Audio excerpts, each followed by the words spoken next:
si Brother Mark. Palakpakan po natin ang Panginoon. Hello, kamusta po?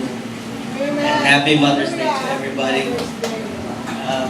I just want to thank Jesus for today, for giving me the opportunity and understand what the meaning of baptism and also the message like the prophets that helped me out to understand, even though it's been a long run before me finding out what the real reason of me being here today. It's not just because of a woman, it's not just because of anybody else, it was just actually my own idea. It was my own belief and my faith to actually go ahead and move on to do this procedure, what everybody here today as a Christian. So thank God for me being here today, making it here safely, and I wish you guys all God bless.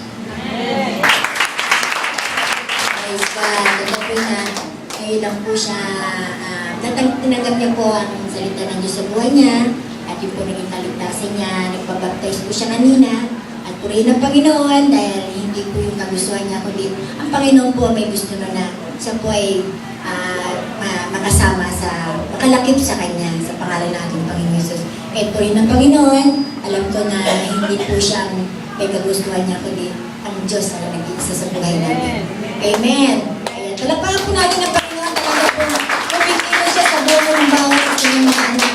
Kasi gusto po ng Panginoon magkaroon ng kaligtasan ng lahat ng mga anak niya, makapiling niya sa kanyang pagbabalik. Kaya maraming salamat sa isang kaluluwa na dinala po dito ng ating Panginoon, na alam ko po na laksa-laksang anghel na natutuwa dahil meron po kaluluwa dinala dito ng ating Panginoon. Kaya purihin ng Panginoon sa mga kaluluwang to na pagkamat marami na rin po sa atin na baptize, alam ko po na patuloy lang po tayo na